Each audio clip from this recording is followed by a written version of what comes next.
ont investi la résidence et que les quelques défenseurs se sont rendus, il faut 2 bonnes heures aux soldats français pour aller chercher les premiers éléments de l'armée pro-Ouattara qui était alors occupée à piller les quartiers du nord d'Abidjan. Leur colonne de 200 véhicules, précédée et guidée par des soldats français, atteint la résidence vers 13 heures. C'est alors qu'appuyés par des commandos français, ils pénètrent dans les bâtiments et se saisissent du président Gbagbo. Beaucoup d'occupants de la résidence sont battus ou blessés. Certains sont assassinés par les mercenaires et soldats pro-Ouattara. D'autres sauvés in extremis par des soldats français. Monsieur le Président, Madame, Monsieur, pas un mot sur ces faits essentiels et tragiques dans le mémoire préliminaire du procureur. Pas un mot dans son discours d'ouverture sur l'implication militaire française. Pas un mot sur cette colonne de 200 véhicules militaires et plus généralement sur l'armée de combattants et mercenaires pro-Ouattara qui avait déferlé à Abidjan en provenance du nord du pays dans les jours précédant la prise de la résidence présidentielle. Pas un mot sur les milliers de combattants d'Ozo qui les accompagnaient, ces membres de confréries de chasseurs qui sont connus sous le nom de K-Major en Sierra Leone, où ils se sont illustrés en amputant bras et jambes de leurs victimes. Pas un mot sur les centaines de combattants et mercenaires pro-Ouattara, 500 ou 600 d'après les responsables rebelles eux-mêmes, cantonnés depuis septembre 2010 dans le complexe de l'hôtel du Golfe en plein cœur d'Abidjan. Ils constituaient pourtant la force armée la plus importante présente à Abidjan pendant la crise, si l'on met de côté l'armée française. Pas un mot sur les centaines de combattants et mercenaires pro-Ouattara infiltrés à Abidjan, en particulier à Abobo, dès avant les élections présidentielles d'octobre et novembre 2010, dont la mission était de se saisir, en liaison avec les combattants de l'hôtel du Golfe, de la ville. Pas un mot des incidents violents auxquels furent mêlés ces milliers de combattants de novembre 2010 à avril 2011. Comment alors comprendre le déroulé des événements sur lesquels le procureur vous demande de vous prononcer s'il en a fait disparaître les principaux protagonistes? Comment comprendre la bataille d'Abidjan si l'on tait le rôle essentiel qui ont joué les forces armées et les mercenaires pro-Ouattara et l'armée française? Comment pourriez-vous vous prononcer sur la responsabilité des protagonistes si aucun élément d'information ne vous est donné? C'est un peu comme si l'on vous demandait de juger des événements marquants de la guerre de Corée en faisant disparaître du récit les armées chinoises et américaines. Et surtout, pourquoi ces silences? D'abord, vous constaterez que réintroduire les vrais protagonistes dans le récit de la bataille d'Abidjan en change le sens et conduit à une lecture très différente des 4 incidents sur lesquels le procureur fonde ses accusations. Par exemple, Si l'on prend la manifestation du 16 décembre 2010, l'on s'aperçoit que les films tournés à l'époque, les photos, tous les éléments objectifs dont nous disposons prouvent que, contrairement au dire du procureur, il ne s'agissait pas d'une marche pacifique, mais bien d'une attaque planifiée par les chefs de guerre pro-Ouattara et par Alassane Ouattara lui-même, afin de se saisir du pouvoir par la force. Les combattants et mercenaires pro-Ouattara ont attaqué les forces de l'ordre de plusieurs côtés à la fois. De l'hôtel du Golfe, en ce qui concerne les soldats rebelles en tenue, mais aussi de points de rassemblement situés dans différents quartiers d'Abidjan, pour les mercenaires en civil, se cachant derrière des manifestants instrumentalisés, transformés en boucliers humains. Les combats, documentés, ont été violents. Et ce sont les forces de l'ordre, sur la défensive, qui en ont payé le prix le plus lourd. Plus généralement, examiner le rôle des vrais protagonistes de la bataille d'Abidjan condamne la logique à laquelle obéit le narratif du procureur. Selon le procureur,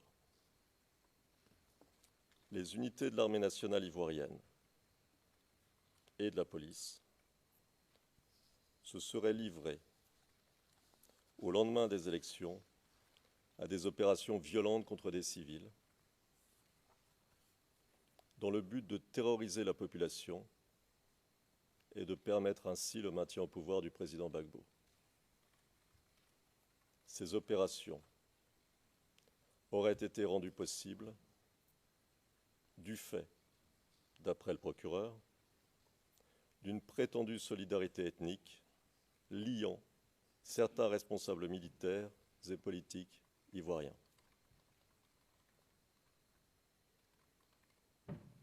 Un tel scénario décrit une guerre ethnique.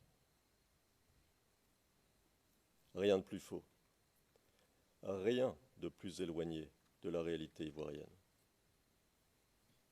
Disons simplement ici que les unités de l'armée et de la police ivoirienne étaient composées d'officiers et d'hommes de troupes de toutes origines, de toutes confessions. Ils luttaient contre des fauteurs de troubles, mais d'abord et avant tout contre une invasion étrangère. Combler les silences du procureur donne à voir un autre scénario. Si ce sont les forces de sécurité qui étaient attaquées, tout le récit du procureur s'écroule, et les preuves en ce sens sont innombrables. Si ce sont les forces de sécurité qui tentaient de protéger les populations, alors le récit du procureur s'écroule. Si ce sont des groupes d'assaillants organisés militairement et lourdement armés qui lançaient des attaques et qu'une stratégie visant la prise du pouvoir par la force est discernable, alors le récit du procureur s'écroule. Si ces groupes de soldats et mercenaires ont été, dès avant les élections, infiltrés à Abidjan, pour certains, transférés à l'hôtel du Golfe, pour d'autres, organisés dans le nord du pays, en vue de l'assaut final, pour les derniers, alors la préméditation est avérée. Alassane Ouattara et ses soutiens voulaient se saisir du pouvoir par la force la bataille d'Abidjan est la mise en application de cette stratégie.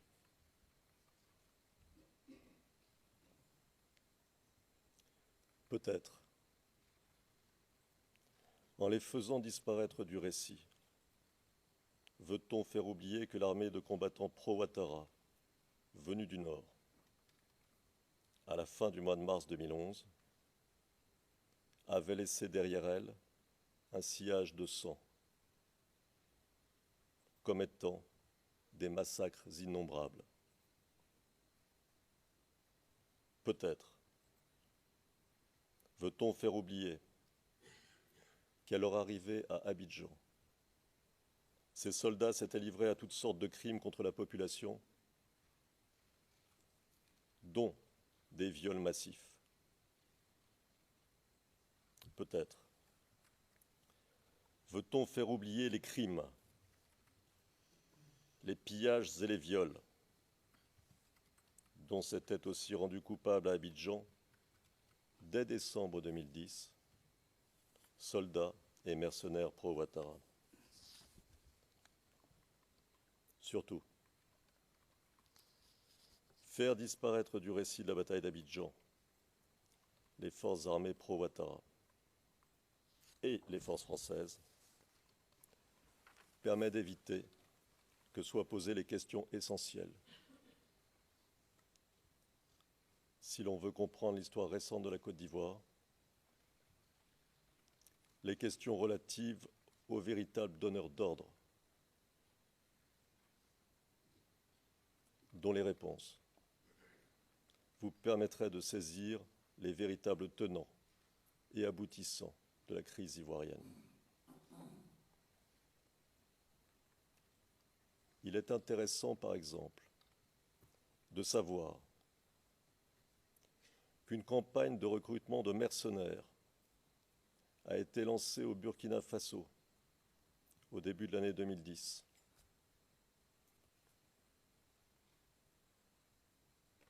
Que les recrues ont été entraînés au camp de Pau par des conseillers militaires étrangers. Que ces recrues ont été transférées dans le nord de la Côte d'Ivoire, où elles ont été militairement organisées et armées, malgré l'embargo édicté par les Nations Unies. Que parallèlement, soldes et butins ont été promis à des chefs d'OSO en échange de leur soutien à l'offensive militaire que les pro-Ouattara préparaient.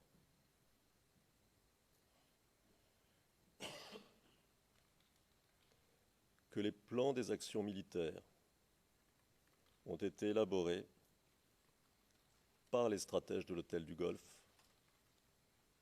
en liaison avec les responsables militaires français, pendant toute la durée de la crise.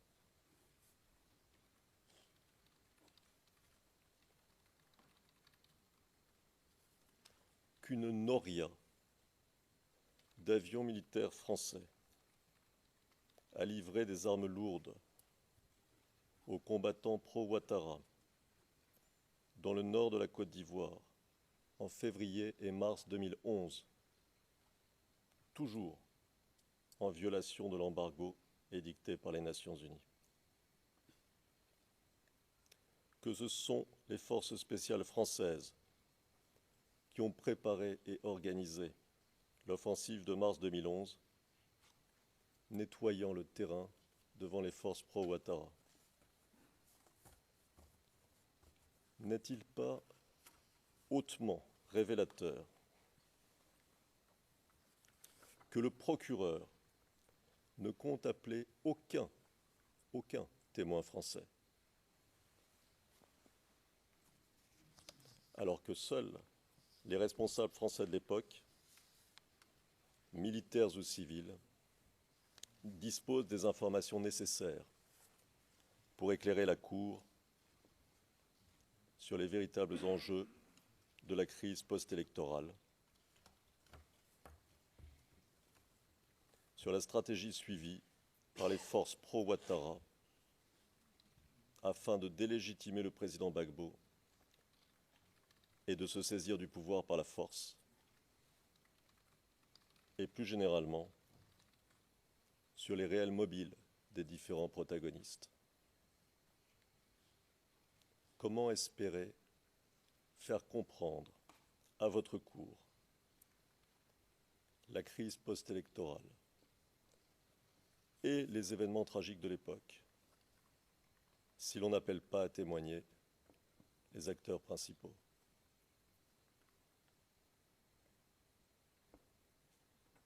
Si le narratif du procureur fait disparaître les protagonistes de la bataille d'Abidjan,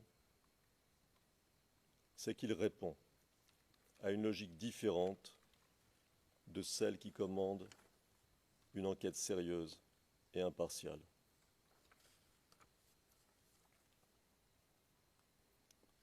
Il n'est que la reprise, pure et simple, sous des habits juridiques, d'un narratif de nature politique. Ce narratif, élaboré pendant la crise de 2010-2011 par les professionnels français chargés de la communication d'Alassane Ouattara, visait à justifier,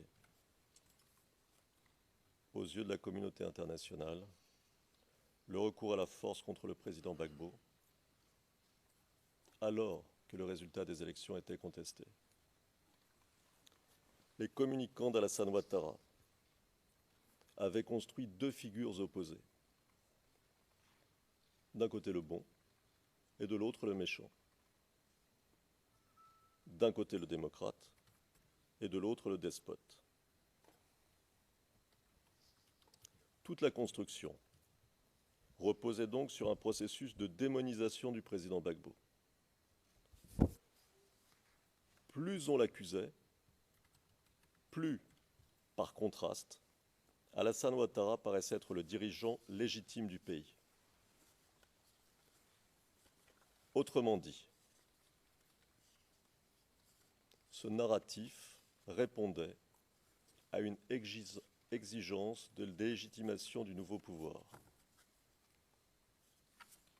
Surtout, il a été bâti au fur et à mesure, dans une situation d'urgence. C'est pourquoi il ne répond à aucune logique juridique, mais seulement à une logique de communication.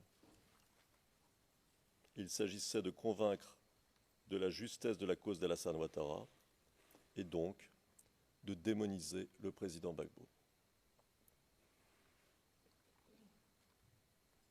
À la suite des communicants d'Alassane Ouattara, le procureur a choisi, pour structurer son document contenant les charges, puis son mémoire préliminaire, les quatre mêmes événements qu'ils avaient choisis pour développer leur stratégie.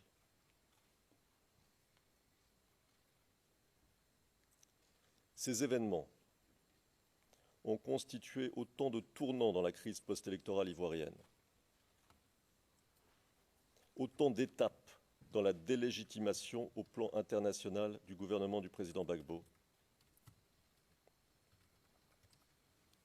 et parallèlement, autant de pas en avant dans l'engagement de la France dans le conflit. La prétendue répression lors de l'attaque de la RTI en décembre 2010 a entraîné au plan international la condamnation du régime du président Gbagbo. Les allégations concernant la manifestation des femmes au début du mois de mars 2011 ont entraîné l'immédiate suspension des négociations de paix en cours. La France ne voulait pas d'une paix négociée. Le bombardement allégué du marché d'Abobo le 17 mars 2011, a conduit à l'adoption, quelques jours après, de la résolution 1975 du Conseil de sécurité et au déclenchement immédiat de l'offensive terrestre préparée en sous-main depuis longtemps par les forces françaises. Et que dire des accusations concernant des combats à Yopougon après la chute du président Gbagbo? Elles permettent d'occulter les rafles, les violations systématiques des droits de l'homme et les viols si nombreux commis après leur victoire par les forces pro-Ouattara. Ces 4 événements, Monsieur le Président, Madame, Monsieur, donnent donc à lire un récit, à croire en une histoire qui légitime ceux qui sont au pouvoir aujourd'hui. Ils peignent à grands traits un camp du mal et un camp du bien.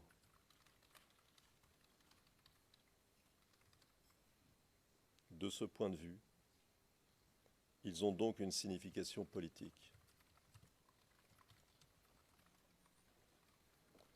Plutôt que de vérifier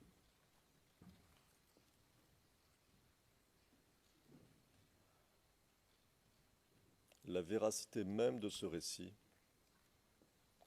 d'enquêter pour en déterminer la réalité, le procureur l'a tenue pour acquise. Le problème, c'est qu'un tel récit ne prétend pas donner à voir la réalité. Il s'agit d'une approche militante de la réalité, d'où les écarts avec la réalité et d'où la faiblesse de la preuve du procureur.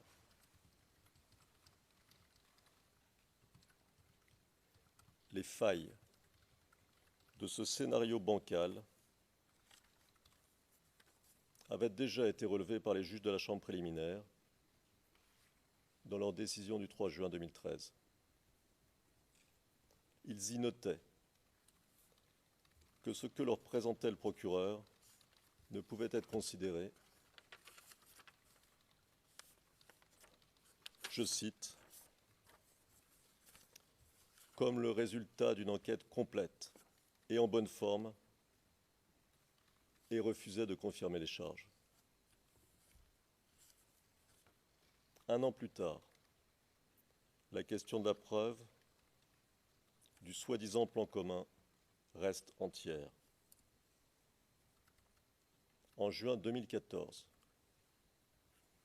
le juge Van den Wijngaard prévenait solennel, je cite, « Il n'y a, selon moi, pas d'éléments de preuve convaincants montrant qu'à un moment ou à un autre, Laurent Gbagbo a convenu avec son entourage immédiat de commettre des crimes contre des civils innocents. » Pourquoi ? Pourquoi le procureur n'a-t-il pas alors modifié son narratif de façon à respecter la réalité? Parce qu'il ne peut plus revenir en arrière. Parce qu'il est trop avancé, trop exposé. Il n'a donc plus le choix. Alors, il surenchérit. Parce qu'a été soulignée la faiblesse de ses arguments concernant la réalité d'un plan commun arrêté en 2010, le procureur prétend désormais que la conception et la mise en œuvre de ce soi-disant plan commun auraient eu lieu dès le début des années 2000,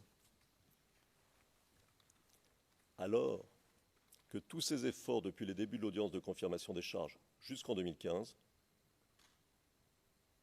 ont visé à prouver que la conception du soi-disant plan commun datait de 2010. Il s'agit pour lui de décourager la critique portant sur l'absence d'éléments de preuve datant de 2010 en repoussant la discussion au début des années 2000. Il s'agit de déplacer le débat pour, pense-t-il, se trouver en meilleure position.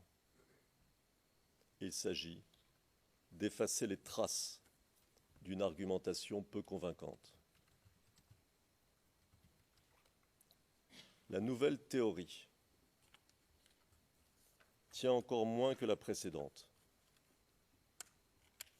Elle peut être résumée ainsi.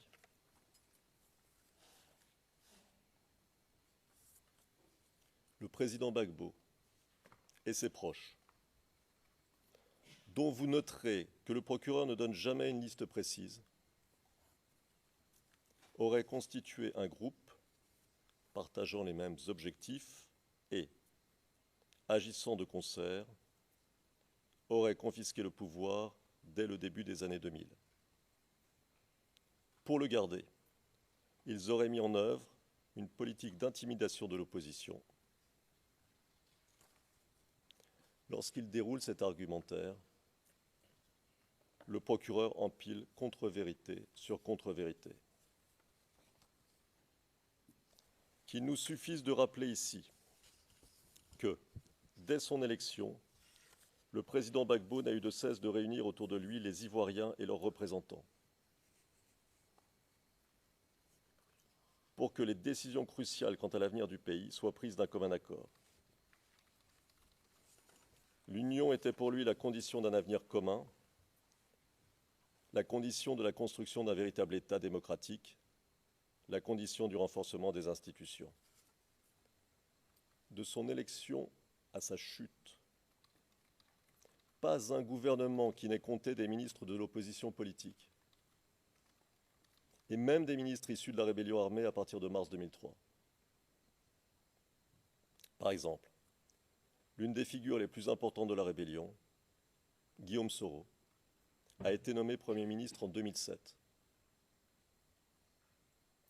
Dans ces conditions, lorsque l'on entend le procureur expliquer que le gouvernement aurait, entre 2002 et 2006, décidé d'attaques contre l'opposition politique, alors que justement cette opposition siégeait au gouvernement, avouez qu'il y a de quoi être surpris. Mais des contradictions de son discours, le procureur n'accure. Les faits prouvent que le président Gbagbo aura tout fait pour parvenir à partir de 2002 à la réunification du pays, à la réinstauration de l'état de droit dans le nord du pays et à la réconciliation nationale. Mais de la politique d'ouverture du président Gbagbo, le procureur ne souffle mot. Les maîtres du nord du pays s'engageaient à désarmer de manière à ce que puissent se tenir des élections dans tout le pays. Mais bien qu'ils aient renouvelé cet engagement à de multiples reprises devant la communauté internationale, ils n'ont jamais désarmé. Pourquoi l'auraient-ils fait d'ailleurs? Les armes, leurs armes, étaient la clé de leur pouvoir et le moyen qu'ils avaient trouvé pour s'enrichir aux dépens des populations. De la violation de leurs engagements par les rebelles, le procureur ne souffle mot.